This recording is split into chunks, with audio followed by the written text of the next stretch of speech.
Good morning, everybody. Welcome back to a gloriously sunny broadcast roof here at Wimbledon. It's day 7 of the Coffee Morning presented by Lavazza. Hope you all rested up on Middle Sunday because today, Rachel, it's Manic Monday. I know when you say that, it just gets me even more excited than I have been for the last 6 days of action here at Wimbledon because all 32 players are going to be in action today. 16 matches to determine our quarter-finalists in both the men's and the ladies' draw. But Danny, what surprises me is who is making headlines. It's a British female here at Wimbledon in the form of Emma Raducanu. She is making headlines for all the right reasons.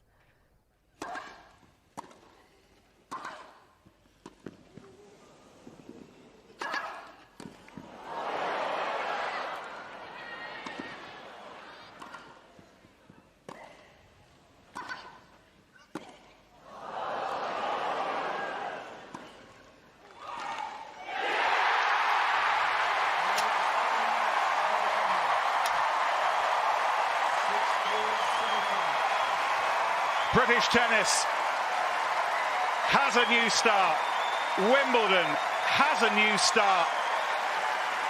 And we have just heard one of the sporting roars of the year. 18-year-old Emma Raducanu into the 4th round at Wimbledon. Drink it in. What about being involved in a second week at Wimbledon? How exciting does that sound? Who'd have thought? I mean, it's funny because at the beginning, when I was packing to come into the bubble, my parents were like, aren't you packing too many sets of match kit? So, I think I'm going to have to do some laundry tonight, but I think they have a laundry service at the hotel, so I'm all good, guys.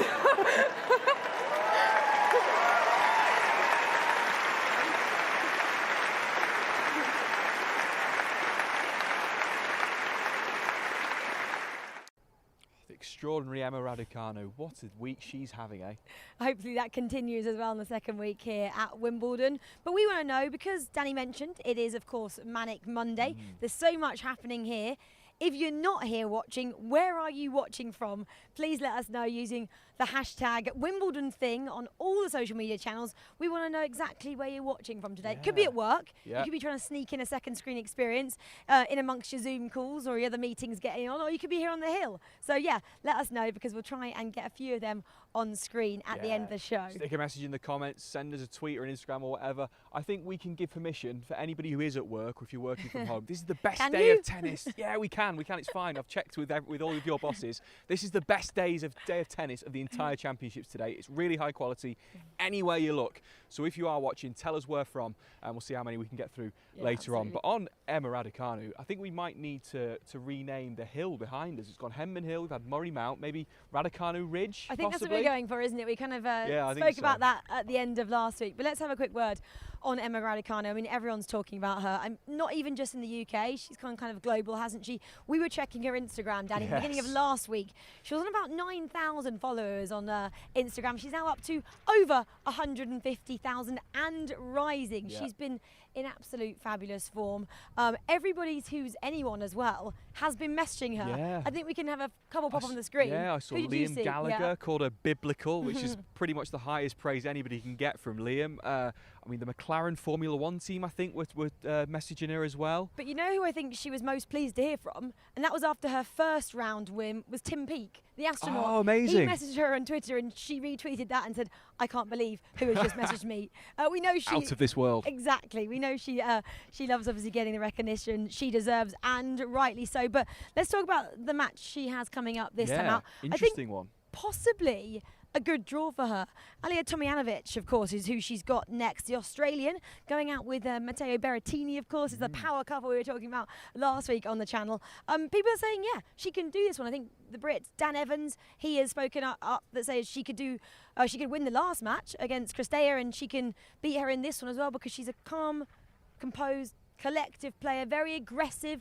A couple of my mates are watching actually on court one, and I said, how would you have described how she played? Never in doubt, they said. Really aggressive with her game, and it was her who was really kind of making Christea move. She was the one dominating the play. And she looked like she enjoyed it as well.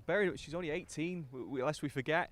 We talked to Laura Robson, didn't we, who has experience of being a young British woman here at Wimbledon, carrying the hopes of a nation. And she was amazed just how calm she was. And I read somewhere that I think she's given her phone to her osteopath for this 2 weeks, so she can't see anything that's going on at home. She's got no idea of the pressure or of expectation, how excited all of the British tennis fans are getting about it, which is probably a good thing, I think. Yeah, well, let's move on to someone else who possibly is under a little bit of pressure today, and that is Lorenzo Sonego, as well, taking on Roger Federer on the centre court. The first time the Italian actually will be stepping out onto centre court. Yeah. Never played on that surface before, and obviously he talks about Roger Federer being his idol as well. Growing up, he used to watch Wimbledon. That was his favourite slam to watch. He loved watching Federer. Now he's going up against him, and we think he's quite a colourful character, don't we, Anna? He's very interesting indeed. Following him on social media, and he's a very big star of the TikTok. Have a little look on TikTok. He's a good follow on there, a good follow on Instagram as well. It did get us thinking, because we've got 2 Italians in, haven't we? Him and Matteo Berrettini.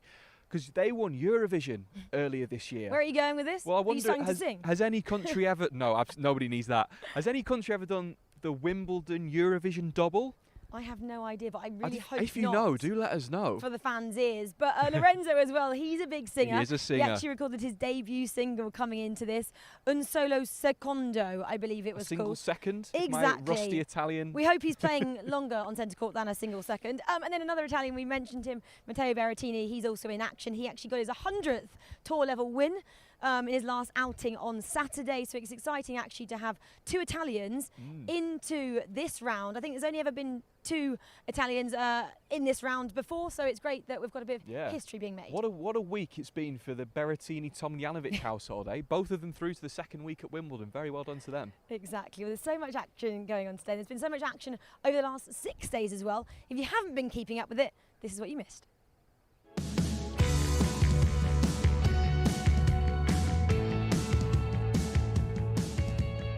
Lots in here today will be here for the first time, taking in these glorious sights.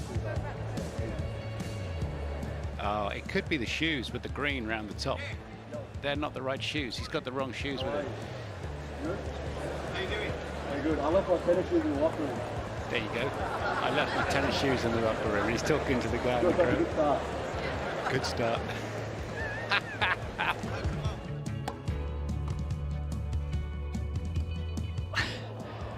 There you go, trick shot being played by Bublik. Not sure it was the right shot. These two players are well liked on tour, I have to say. And they clearly get along well from one banana to another.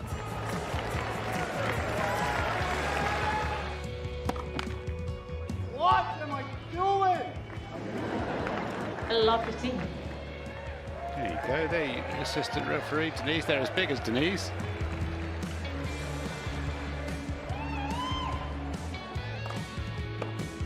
Ooh! Ouch.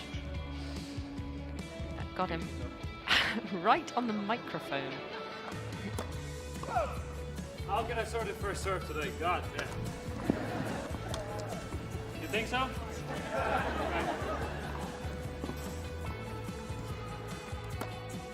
Oh. We're talking about coaches. He's clearly got one in the crowd.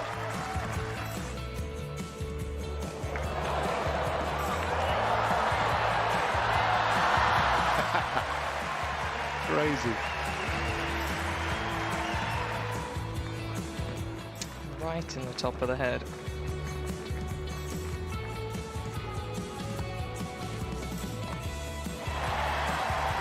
Gentleman, I think, got it on the side of the head. Didn't stop him eating, though. 15.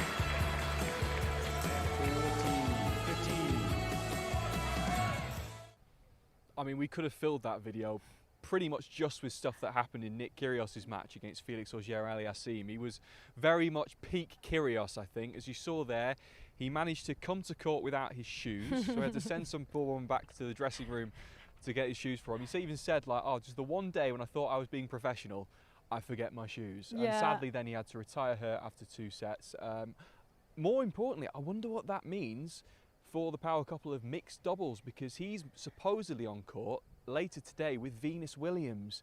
I'm not sure whether we'll see him, unfortunately. It was an ab injury, I think he said. He didn't sound particularly positive. Yeah, we were trying to get, weren't we, a word on whether that means if you retire from the singles, you can no longer play a part in the doubles. I think we're still yet to hear an official announcement. But you mentioned there the ab injury that he spoke about, that he got, because he was super dominant, wasn't he, so far in the match over Oja Aliassime. I think it was 6-2, and then unfortunately it kind of just unravelled when he got that injury. But I guess that possibly, Danny, comes with not particularly playing many matches. You've got to be match fit, especially at a Grand Slam. You know, he called himself a part-time tennis player, didn't he, after I think his first round match. You can play all the practice you want and, you know, get as fit off the court, but actually I think it comes down to playing in the matches, and nothing can really replicate, I guess, the physicality of a Grand Slam especially. But yeah, really disappointing, because I think he's kind of won the fans here at SW19 and all around the world, like he does every time he comes onto the court. And he really said that he's been enjoying his tennis again. He's disappointed that it's come to a possible premature end. Yeah, talking about premature ends for tennis players. Do you remember 2 years ago? I didn't remember this story about Stanley, but tell it anyway, because I loved it. Through to the second week of Wimbledon for the second year in a row is Roberto Bautista Agut, the Spaniard. Now, if you remember from 2 years ago, he was so pessimistic about his chances that during the second week of Wimbledon, he organised his stag do. In Ibiza, nonetheless, I believe it was. But then he qualified for the second week, made it all the way through to the semi-finals. He had to cancel his own stag do. 6 of his friends had already flown out to Ibiza. So they then diverted, came to Wimbledon, came to London, and then they were in the crowd on court when he was playing against Novak Djokovic in the semi-finals with a Spanish flag. And sadly, he lost in 4 sets, but I think he got married later that year instead. But my goodness. You know what that says to me? Have confidence in your ability, like the 18-year-old Raducanu did, because she packed enough outfits, didn't she? Her parents said, darling, I think you may have packed too many outfits. She said, no, it's fine. I know she had to go and do some washing this weekend, but still, confidence that she possibly would progress into week 2, and she obviously has, of course. I don't think Roberto Bautista Agut has booked anything for this week anyway. He's not going to get caught again, is he? No, exactly. Obviously, that's very good that he's done that. There was something happening, Danny, I believe, on this Saturday just gone. Was there? I think most people in this country were watching, and possibly somewhere called Ukraine as well. So do you remember what it was? No, I think it would have been mentioned, I think. Yeah, well, someone like Ash Barty, actually, she was playing on centre court. Her match ran slightly into that big event, but she wasn't bothered either. Obviously, this year, not as many Australian fans here as normal. But the ones who are here making that noise must be fantastic for you. It's better than the English telling me that the football's on. I mean, Australia's not in the football.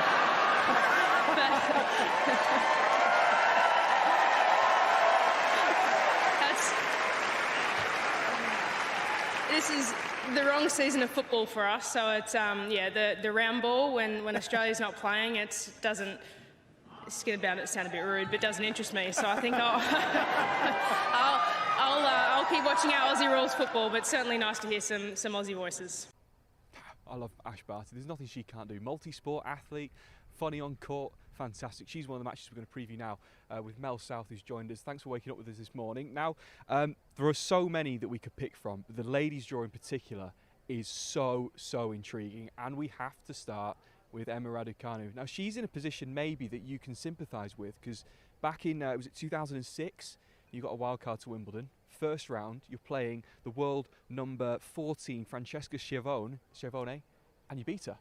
I did. I can't relate in terms of getting through to the second week, but in terms of that first round match, loads of nerves. I've been telling everyone that I could potentially not win too many games, so I completely took the pressure off myself and just warmed into the match, and you just had nothing to lose. And that's exactly what Raducanu's done out there this week, and hopefully continuing that into today. And she's just absolutely loved the occasion, loved the moment. She loves the big stage. Absolutely. Is that the sort of thing that will help her? Because so today she's up against Alia Tomljanovic, who we mentioned, a fiery character. Is that kind of devil may care, just I'm here, let's enjoy it? Is that the sort of attitude she's going to have to take? Well, definitely, and I think she has full belief in herself. I really think going into this one that she knows that she has the chance to win. She's had great matches so far, and even though she's been shocked, you could see she was quite emotional after winning that third round match, but that she really does think she can keep progressing going forwards, and she's been able to avoid some seeds, and that gives you an extra bit of confidence as well, that you know you can go and put your game on. But she's seen how dangerous she is on the grass court. I mean, you know how dangerous Emma Raducanu can be as well. You've played against her, right? I do. Back when she was 11 years old, it was actually Anne Kyothomong and I went to play against her and another younger girl, and we just retired, we were expecting a nice, easy hit along with an 11-year-old, and we really had to work hard. We were sweating. She was good then. Oh, well, there you go. And look at now, only 7 years later, and she's tearing it up. Second week of Wimbledon. As I said, the women's draw is just unbelievable today. There's one match that, to me, has match of the tournament written all over it, and that is Angelique Kerber against Coco Gauff. That's on centre court today. Kerber is the only former champion left in the last 16 of the women's, and also the only player over 30. Yes, she is. And there's a bit of a change, isn't there, of the guard there, because we've been talking about experienced players around for quite some time, and now the youngsters are really stepping up. But for her, she has that experience. She's been out there and she's won the Grand Slam title. So it'll be interesting, the fact that Coco Gauff's spoken about all the nerves that she did feel before the last match, but she has grown into herself. Back when we saw her so young, she's only 17 now, it's incredible to believe, but back when we first saw her, there were a couple of areas in her game that needed development, the serve and the forehand, but she's worked hard on those, and the serve is looking phenomenal. I mean, if she ends up beating Kerber, are we talking about her as a potential winner? Definitely. She's definitely in the mix to go on to win the title, but there's a lot of players who are playing exceptionally well, who are gaining confidence now. There's the reactions, but Coco Gauff is definitely one to watch. It's interesting. This is only her third match on centre. Is she a different player from when we saw her 2 years ago at 15, which I still can't believe? Definitely. I think at that young age, like I said, the developmental work that has gone into her game, the fact she's got a brilliant team around herself, she travels with her family, so she's very much grounded as well, and that's really put her in good stead. Now, across the way on number one, we've got Ash Barty, we saw before, against Barbara Krejcikova, who's on a 15-match unbeaten streak. That's incredible, especially coming off winning the French Open, where she played on the clay courts out there, and to be able to transfer that onto grass. This was her Wimbledon debut. Let's not forget, she's had plenty of success in the doubles, but she hadn't stepped on the singles court before, so she has done really well. I actually worked on that first round match and couldn't believe how well she settled into it. I was going to say, how can you sort of explain how difficult it is to go from clay to grass almost as seamlessly as she has, especially because now it was a week shorter as well, the transition? Yeah, she made the smart move not to play any lead-up events before, to get the rest, just to give herself, because it was so emotional to get that win, and she would have been absolutely shattered. She did the double with the doubles as well, so she needed to take that time off. She transitioned well, but it is very impressive. You have completely different bounces, the height of the ball, the movement, how your body aches, especially coming onto the grass, so she's done well. And Ash Barty, world number one. It surprised me, her record at Wimbledon isn't great, but the draw's really opened up to her. She's, I think, the only of the top 10 seeds in her half of the draw. Well, she is, and she'll be expecting a lot from herself, but she also knows the dangers from everyone. She's a very well-rounded young player, and she's got that experience now. She loves being the world number one, and I think it was actually good stead that people were questioning, should she still be number one? And she came back at everyone saying, yes, I totally deserve it with my results, and she stepped up to that and proved her point. It was very interesting. The Australians are on the broadcast roof just over to our right, getting up nice and early for that one as well. Now, we mentioned today being the best day possibly for tennis, because basically there are too many matches to put just on the big courts. You end up with really top-class tennis on some of the outside courts, particularly on number two. This might be my favourite match of the day, purely just for an entertainment point of view. Iga Swiatek against Ons Jabeur, who's really taken to Wimbledon. This is a mix of styles, shall we say? Well, it definitely is, and it's my match to watch today. It's the one I'm going to have my eyes firmly on at 11 o'clock when play starts. We saw how nervous Jabeur got at the end of that match, and she was able to get through it, and she stepped up onto the big occasion, which has been her question marks in the past. She has plenty of variety within the game, but Swiatek was one that I wasn't sure how she was going to fare on the grass this year, but she has just been blitzing past people, using that power and her confidence, and she has the psychologist with her, so they would have been doing some work before the match today. And Swiatek's very interesting because 3 years ago she was the junior champion here, and I saw in one of the newspapers this morning some interesting parallels maybe being drawn with Martina Hingis, who she won the junior title back in 1994. 3 years later, she was the senior champion. I wonder if we could see the same thing with Swiatek. Well, she was. Both her and Ash Barty have won the junior title here, so both have got their eyes on that. They won't really be looking at it, but we love to look at the stats there, and it's definitely some good people that have been able to do both. I mean, look, we've mentioned basically just all could go all the way through the women's draw. It's extraordinary. You should touch on a couple of the men. There are 2 debutants at Wimbledon trying to make the quarterfinals. None have reached them since Nick Kyrgios did in 2014. We've got Ilya Ivashka against Matteo Berrettini and Seb Korda against Haran Khachanov. That's going to be on the court right behind us. I'm very excited for that. Tricky one. When you make your debut, when you make it to the second week, can almost just the confidence get you through?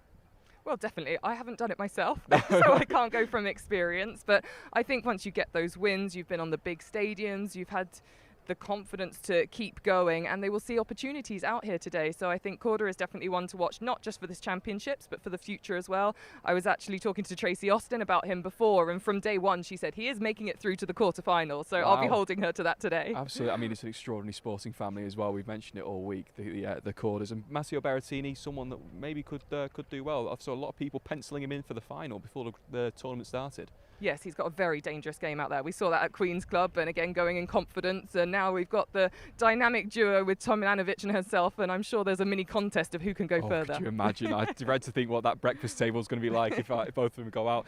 Mel, you've got a busy day today, I'm sure. Thanks so much for joining us. Really appreciate your time. Enjoy Manic Monday. Try and get some rest in when you can. I appreciate your time. Will do. Thank you. Lovely stuff. Now let's look back. Shall we look on Saturday? Lots of shots of the day worthy making this. Let's see who did.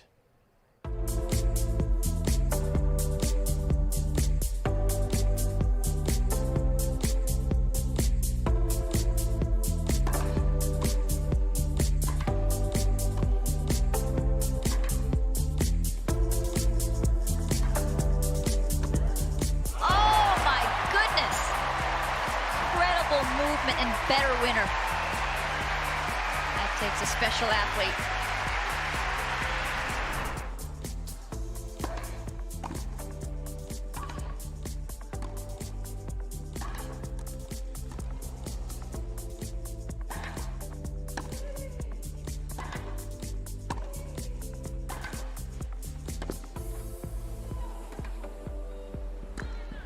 Oh, I don't believe it. She can't either.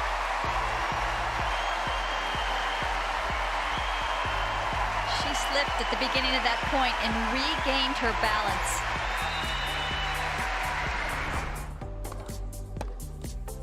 Oh, that's stunning.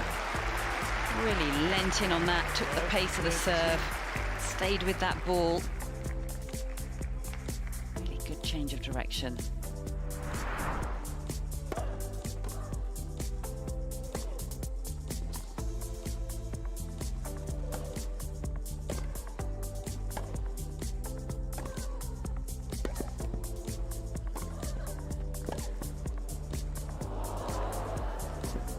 Just brilliant from both players right now.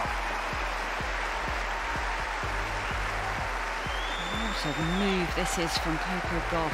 Full stretch, coming forward. Played that beautifully. Gets underneath this with the racket face, brushing up the back of the ball, you can see.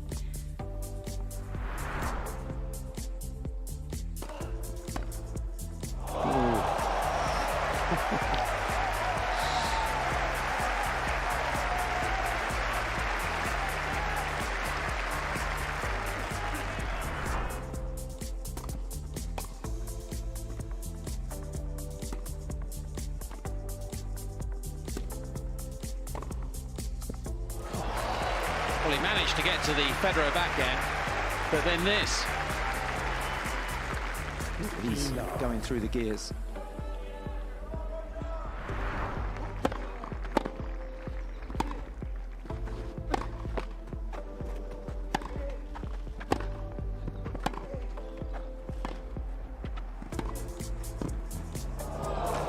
Wonderfully soft hand from Zverev. Approached the net effectively and then just killed that volley dead on the acute angle.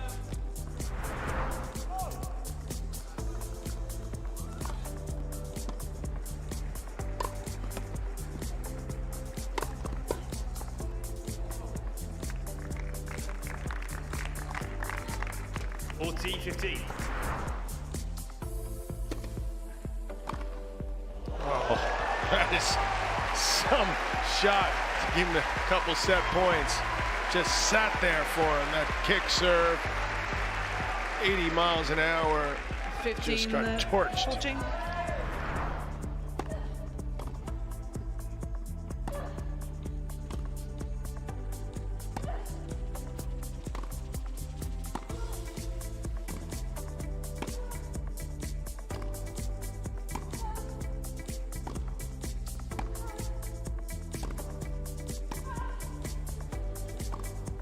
Oh, beautiful point. Those hands were so heavy. Kept getting deeper and deeper into the corner. And then finds the opening. She's really driving the ball. Confidence off that forehand wing.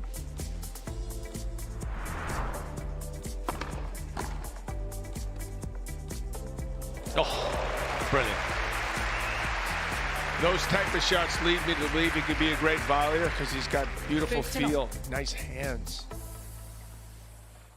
Oh, exquisite drop shot. Love one of those. Shots of the day. We could literally fill an entire 30 minutes of that. 4 minutes, I think, was enough for today because we asked you at the top of the show.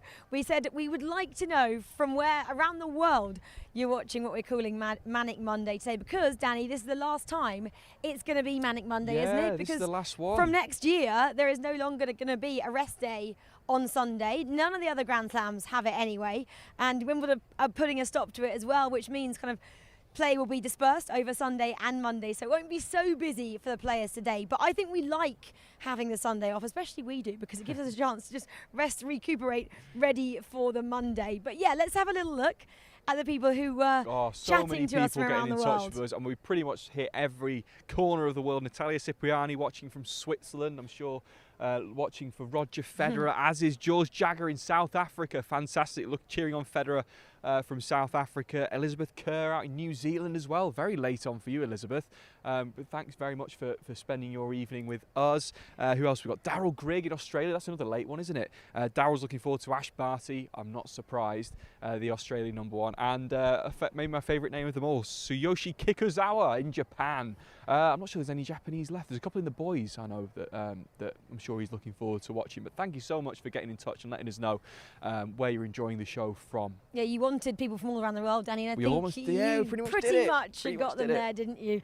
But let's just, you mentioned boys and girls. They're starting today as well, which is great. Then we'll get to see some of the youngsters in action as well. We've got two former champions in the ladies drawing, Iga Swiatek and Ash Barty. Both of those, you could have seen them before their careers really started. I watched the boys' final 2 years ago, and it will surprise you. These guys are like 14, 15, 16 years old. The quality is outstanding. So if you are coming down here, make sure you try and catch one of their matches. Yeah, totally. I remember 2016, Denis Shapovalov, he's still in action. He was the champion then. I remember getting to interview him after his win. It was great to chat to a champion, of course. But let's also nod to a historic day to tomorrow as well. We'll talk about that tomorrow, I'm sure, but it's going to be the first time in 16 months that the UK have had a capacity crowd at a sporting event. So we're going to have full capacity, 100% in attendance on Centre Court, which I think is going to be a little bit of a history as well, Danny. We're very excited to see everyone back here enjoying the day as much as we've enjoyed the last 6. I cannot wait for that first roar of 15,000 people on Centre Court. It feels like it's been